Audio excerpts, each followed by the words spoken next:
Hello, my name's McIvor, and I'm here to talk to you today about classroom presence. What I mean by that is a teacher's capacity to visibly own the space in which they're working, regardless of how they might happen to be feeling on the day. Now, I do realise there is an inherent irony in talking about the importance of physical presence by means of a video recording. But that's the way it's got to be. And I do still think there are a few useful suggestions I can make that I certainly wish somebody had told me about when I began my teaching practice 25 years ago. I'm sure you've all heard the phrase, "fake it until you make it," which is a great sounding slogan, but does rather beg the question, well, how do I fake it then? This session is all about the how in the specific context of a school classroom. And I'd like to start by putting things in a slightly wider context. It's kind of obvious that a teacher needs this if their pupils are going to take them seriously, and in recent years quite a lot has been written about what makes a teacher credible. Most of the published works breaks it down into 3 or 4 main dimensions, and these are the ones I want to start with today from a paper that came out in 2000. And if we want to add a bit more detail, we can see that trustworthiness is all about meeting pupils where they are, sincerity, honesty, competence is all to do with proper planning and preparation, staying focused, all the things you'll have heard loads about already, and rightly so, because they're important. But these last 2 are a bit odd. All those phrases, powerful speaking manner, relaxed body position, eye contact, smiling, look more like stage directions than lesson notes. Well, these are the ones I'm going to focus on today, because they lie at the heart of what I call classroom presence. Here is a teacher lacking in classroom presence. Central to the idea of classroom presence is the teacher driving the action. That's all dynamism is. There's loads of activity in this classroom, but none of it has anything to do with the teacher's agenda. These students are just carrying on as if the teacher wasn't there. One of the biggest compliments you can ever pay to an actor is, "You were really there." And that's what immediacy is, a kind of impossible to ignore there-ness. Classroom presence is obviously related to the thing we call stage presence. But I want to make it absolutely clear, I do not regard teaching as a branch of the performing arts. Yes, it involves elements of performing, but so does practically everything we do, from talking nicely to a difficult relative at a family gathering to laughing at your boss's unfunny joke. Performing is just part of everyday life, and teaching is no exception. The question is, what elements of performing are relevant to the classroom? So that you understand where I'm coming from here, I'm just going to quickly go through how I came into teaching in the first place. I went to university and did a degree in maths, albeit more years ago than I'd care to remember, and then after graduating went off to drama school and spent the next 10 years working professionally in the performing arts, and yes, I did write Chucklevision, before finally cashing in on the degree and retraining to become a teacher. Now, I'm sure many of you have done other things, perhaps had whole careers, before getting to the place you find yourself in today. But that's my story, and whatever your story is, I have no doubt that the stuff you learned along the way will be useful to you in your teaching career. But not necessarily in the way you expect.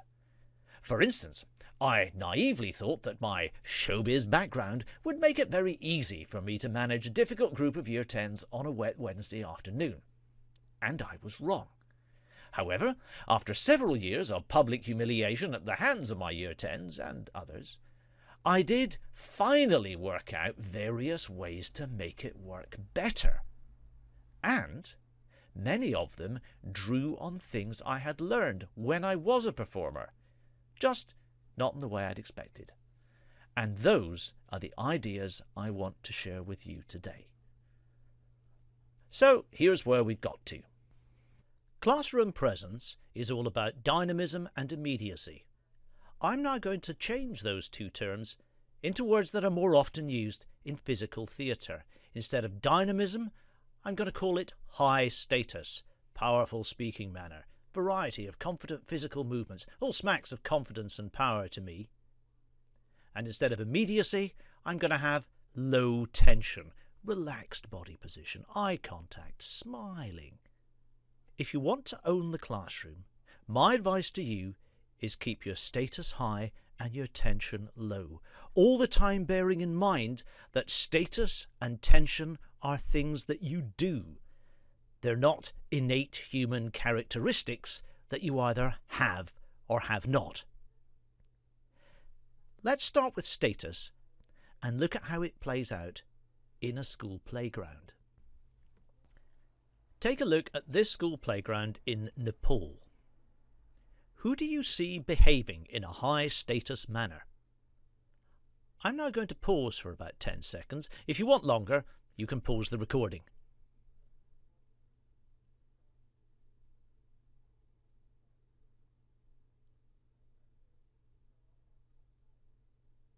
For me, the most obvious high status player is this one.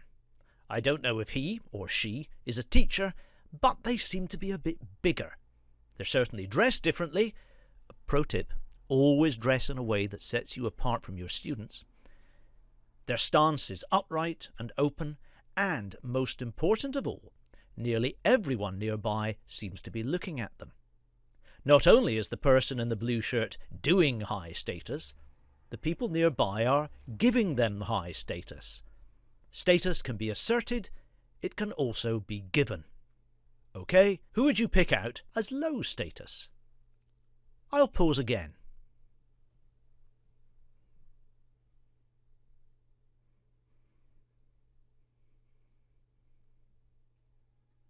A lot of people pick out this one, very closed up, making themselves small. But what about this one here? Many of you probably didn't even notice he's managed to disappear into the shadows so successfully. They seem to have their hood up so you can't even see their face. It's almost like they don't want to be seen. They are very definitely doing low status. Now, when I said status isn't just asserted, it's also given, some of you might have thought, well, all right, what if I walk in on my first day, assume my high status position, do all this stuff, and the students just turn round and tell me to get stuffed? Fair question. And I would like to respond by offering you the lazy student hypothesis. It's very simple. It states that 9 students out of 10 will take the path of least resistance whenever possible. So, if you visibly claim a high status position, the easiest thing for that student to do is grant you that status. They can challenge it, but that actually requires effort. If, on the other hand, you enter the room demonstrating low status, the easiest thing for this student to do is to claim the high status position and walk all over you, even if they're usually quite nice. So, how do you claim that high status position? Time to go into a classroom. As you saw from that school playground, the way you stand says quite a lot about your status. So wherever you are, I'd like you to stand up now and place your feet about shoulder width apart, pointing slightly outwards. Try to get the weight onto the front half of your feet. If you're not sure how to do that, just rock backwards and forwards gently to get a sense of where the weight is. It's important that it's not in your heels. Now hold that for a moment and remember how that feels, because this is going to be your default classroom stance. Quick history lesson. Classical ballet developed in 17th century France as a courtly entertainment at the Palace of Versailles. The 5 positions of classical ballet were codified by this man, Pierre Beauchamp, the personal dancing teacher of Louis XIV of France, the Sun King. And these 5 positions emerged from the strict rules of court etiquette that existed at that time. If you take a closer look at them, you'll see that the one at the top is pretty close to the one I told you to use in the classroom. You'll also see that as you go down the page, the feet occupy a smaller and smaller area. And as they get smaller, they get lower in status. So right now, I'm adopting a high status stance. And you don't need to be a 17th century French courtier to pick up on this. Teenagers notice it too. I've seen many lessons which start off with a teacher like this, strong, authoritative. Within 2 minutes, they've got to here. A minute after that, they've got to there. And the real killer is when the weight moves back onto their heels, they overbalance and suddenly take a step backwards. And you get this sense of 30 kids in the room going, oof. Now, I don't mean they literally charge down the teacher. What I'm saying is, the sense is that the teacher would retreat and the kids advancing up the room. It's a massive loss of status for the teacher. Now this might all sound rather primitive, but in my experience, many classroom interactions are rather unsophisticated, which is very much to your advantage in this case. You see, teenagers are not very good players of status games. They are super sensitive to being disrespected. But if you ever see a group of teenage boys standing around on a secondary school playground, you'll nearly always see a few of them with their feet just a bit uncomfortably far apart. Let's go back to Nepal for a minute. Look at this kid here. Let's zoom in a bit. You see, he's quite small. He's on his own, but boy is he owning that space around him.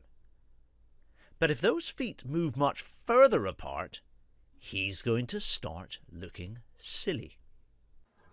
And you'll see boys standing around in the playground like this. And while they've got the idea, they haven't quite realised that they left high status behind some time ago and have now hit the stage of not being cool, but just a bit daft. Enough about feet and standing. What about hands? What are teachers supposed to do with their hands? When an actor asks the director, what am I supposed to do with my hands? This is in fact code for, I have no idea what I'm doing in this scene. If a teacher adopts uncertain or unclear gestures while they are talking, they will communicate precisely the same thing, that they're lost and their status will fall. But you can't make significant, meaningful, important gestures all the time, can you? Obviously not. So what do? The short answer is as little as possible. Keeping your hands still, however, isn't easy, especially if you're a bit nervous. So a more realistic thing to aim for is keep them low, preferably below a line here on the waist, because then you don't really get noticed. I mean, you're not paying that much attention to my hands now, are you? But just look what happens as I move my hands up my body, even though I am standing in quite a strong position and my tone of voice isn't changing. What happens to my status as my hands get closer and closer to my face? I look terrified. Maybe I'm afraid you're going to rip my throat out. So, if you want to keep your status high, keep the hands low. What about moving around? This is a bit of an odd one to discuss at the moment because of social distancing rules. But I think there are 4 things I can say which you might find helpful. The first one is, always try to talk, then walk, then talk, then walk again. But always try to avoid walking and talking at the same time. because it makes you look hurried, it makes you look a bit confused, and it makes you drop status. It's also a lot easier to follow what people are saying when they're standing still to say it. Number 2, walk uncomfortably slowly. Because classrooms are actually quite small. This is a big one. It's about 7 meters square. But if I walk at my normal pace, I look like I'm striding around the room chasing after things. Work on that teacher prowl. 3, always find a reason to move. Otherwise, you just look like you're wandering about, which is not a good look. Do you need help with that? And if you find yourself wandering for no reason, invent a reason when you get there.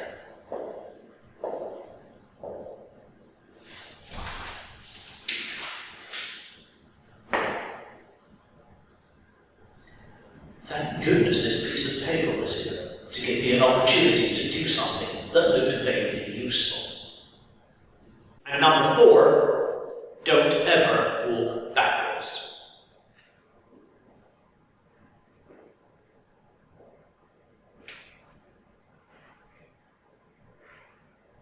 You look like you're retreating. Low status. The last thing I want to mention about status and body language is where to position yourself in the classroom. In very general terms, it's always a good idea to occupy empty space as I'm doing now.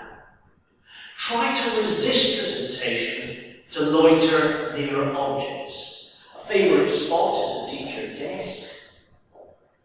But if you hang around there, it can communicate anxiety, especially if you touch it, and even more so if you start to put any weight on it. The other one that we like to lean against is the wall.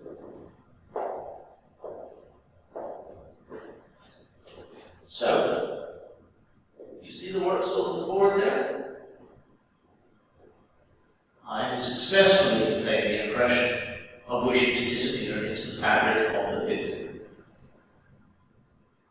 So, here are my top tips for maintaining high status in the classroom. Number 1, think about how you stand, with an open posture and with low hands. Second, think about where you stand in the empty space. Keep away from walls and tables. And finally, think about how you move. Don't walk and talk. Always walk slowly, with a reason, and never, ever walk backwards. That's it for status. If you want to know more, I strongly recommend this book. Any drama teachers watching this video will probably know it already, but the introduction and status chapters are well worth a read by any classroom practitioner. The other thing I want to talk about today is tension. If I ask you to imagine a human being demonstrating tension, you probably imagine something like this, which is reasonable.